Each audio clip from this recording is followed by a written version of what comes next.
guys, it's Adrian. Welcome to my channel. Today I'm here to bring you the first half of my June wrap-up. Last month I ended up reading 10 books and it ended up being a really long video, and I'm trying to avoid that because they're just long and nobody has time to watch a 20-minute video. So far this month I've read 7 books, so I thought I'll talk to you about those 7 books now. At the end of the month I'll talk to you about the next however many books I read, and we'll take it from there. I might not do it this way every single month. It really depends on how many books I've read.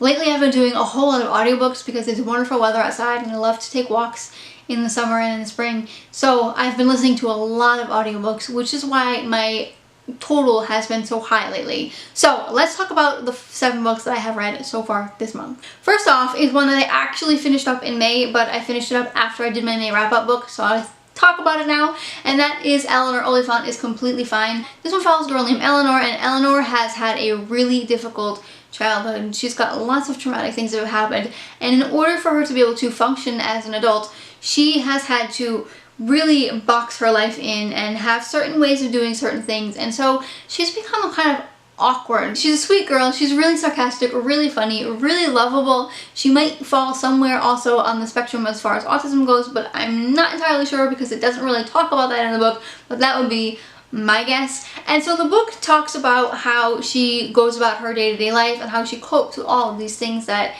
happen to her. Eleanor doesn't really have any friends, she keeps to herself until one day this guy, Sammy, sort of passes out on the street, and her and a colleague of her, Raymond, stumble upon him, and because of this, Eleanor is sort of forced into this friendship between these people, and so she's dealing with that, and she's learning about friendship and what that means, and she's learning some great life lessons. When I went into this book, I knew nothing about it, absolutely nothing, and it took me a little while because of that to sort of get into it, because the book is very character driven. It's not a very plot heavy book, and so it is sort of slow, very interesting, but sort of slow, and so it took me a minute to get used to it. Once I sort of got a grasp on Eleanor and what she's going through, I fell in love with her. So this is one of the books that has been really hyped the last months that I think is definitely worth the hype. I gave this one a 4.5 stars. If you have not yet read it, I would definitely recommend you do. Next up, I'm really proud of myself. I finally read Air of Fire by Sarah J. Maas.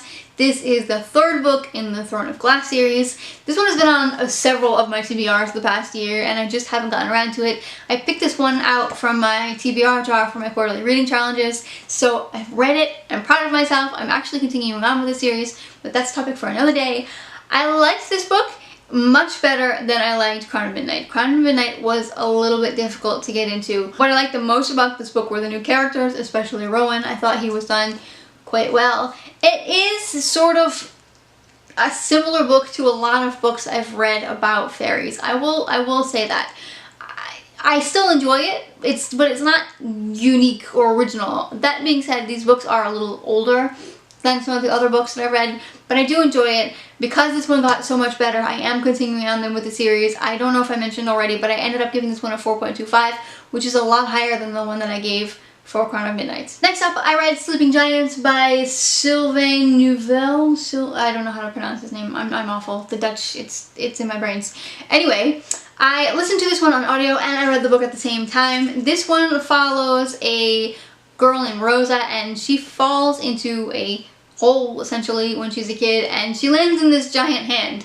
And then some years later, they're finding more parts of this giant body, and so it follows them building this machine, this robot, basically. It's told through a lot of like dialogues and chats. I gave this book a 4 stars. I really liked it. I can't help though but compare it to Illuminae, because Illuminae was also done in like the chat style file format, and I think if I'm comparing the two, Illuminae was done better. I liked the story, don't get me wrong, it was interesting. If I had read it, just the book, without listening on the audiobook, I think I would have liked it a lot less, because it's just not as appealing as Illuminae is. Illuminae, I think, was done, as far as case files goes, a lot better. But I did enjoy the story. I gave it a 4 stars. I will be continuing on with the series next month. Again, I'm going to do those on audio, but it might not be my favorite book, but it was really good. I can't wait to find out what happens in the next book, because the first book sort of ended on this what the heck kind of cliffhanger. Next up, I read Wayward Pines by Blake Crouch. I had huge expectations for this book because I read Dark Matter by Blake Crouch last year and I loved it. It was one of my favorite books of the year. So I was really excited to read another book by him. and this one fell a little flat for me in comparison with the other one. This was a pretty good book. I did give it a 3 stars. I did enjoy it. I was glad I read it, but comparatively, it just fell really flat. This one follows a guy named Ethan Burke, and he's an FBI agent, and he was sent to Wayward Pines, Idaho to investigate the disappearance of 2 of his other fellow FBI agents. On his way there, he gets into a car crash. He wakes up in the hospital, and he has to try to figure out what happened. He has no ID, he can't get in touch with his family, and as he's trying to figure out what's going on in this little town, things just keep getting weirder and weirder and weirder. This book definitely did have the suspense that Dark Matter had. I just felt like the plot was a little off. It also ended up being a book where I just kind of went on another one of those, but I did like it. Like I said, it was pretty good. My biggest issue with this book, though, has to be the pacing. There was a good 10 pages dedicated to when Ethan was climbing a cliff. I found myself skipping paragraphs. At a certain point, I started skipping pages because it was just boring and nothing was happening. There were other parts in the book that did the same thing, but maybe not quite as bad as this one. I think if this book were 15 to 25 pages shorter, it would have been way better. The pacing would have been so much better. It would have been an easier read. It would have been more enjoyable. I will be continuing on with the series. I did like the way that it ended. You kind of had a satisfying ending, but I am curious to see how the second book does because of the way that the story ended and the plot twist that came at the end. I'm curious to see what happens next for Wayward Pines. So I will be continuing on with the series. I am gonna get them from the library or listen to them on audio because I didn't like it enough to buy the next book, which is a shame because I really was hoping for good things for Blake Crouch. If any of you have read other Blake Crouch books that you really enjoyed, leave them in the comments below because I'm hoping to be able to give them another shot because Dark Matter was so good. Next up was a reread for me. I actually listened to this one on audio because I've never listened to the audiobook, and that was The Dream Giver by Bruce Wilkinson. I've talked about this book on my channel several times. This is my favorite book because of what it meant to me while I was going through a particular phase in my life. This is a parable that follows a guy named Ordinary, and he's living his regular day-to-day life, but he feels like something's missing, and one day he's visited by the Dream Giver, who gives him a big dream and leaves him a white feather to remember his big dream by. Ordinary gets it into his mind that he needs to leave the land of the familiar into the land of the unknown, into the wastelands, to find Big City where his big dream is, and it talks about his entire journey there. This book is a really special book to me because of the place that I was in when I first read this book. A friend of mine gave it to me. It's a whole other story for another day. I'd be more than happy to tell it to you if you'd like to hear it. Let me know in the comments below, but that's for a different video. I read this book now, and I will say I liked it more the first time that I've read it. Each time I read this book, I pull out something different.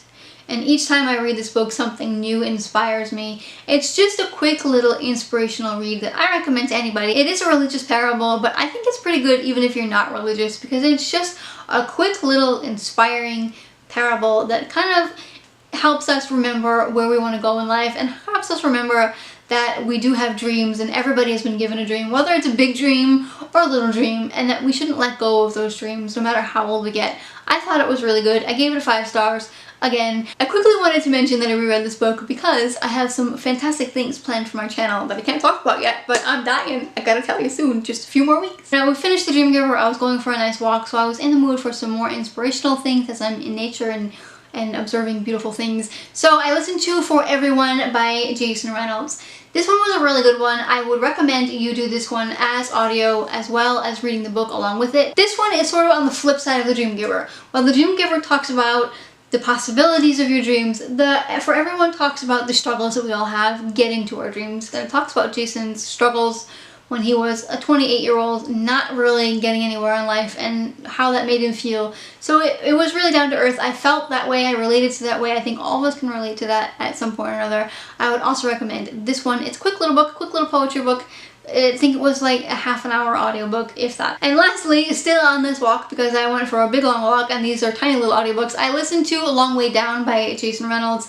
I really liked his first book, so I wanted to listen to more. Again, this one was a short story told in verse, and it follows a guy named Will whose brother has been shot and killed. In Will's neighborhood, when someone that you love is shot and killed, you need to take revenge on them, and so he's on his way downstairs to take revenge and kill the guy that he thinks killed his brother. On his way down, he meets several different people that have passed away because of gun violence, and so you're kind of hearing their stories and learning more about Will and his brother Sean and how everybody's lives intertwine. This is a really great book. I enjoyed it. I gave this one a 4 stars as well. That wraps it up for my June wrap up. Like I said in the beginning of the month, I'm not sure if I'm going to do these every month, these halfway wrap up videos. It really depends on how many books I read per month, and I'm curious to see how many books I read towards the end of the month. Hopefully I have the end of the month wrap up for you as well, but you never know with me. Let me know down below in the comments what your favorite book is that you've read so far this month, because I have another half a month to fill up with books. That's very exciting. If you enjoyed this video, give it a big thumbs up. If you have not yet, I would love for you to subscribe. Thanks for watching, and see you next time. Bye!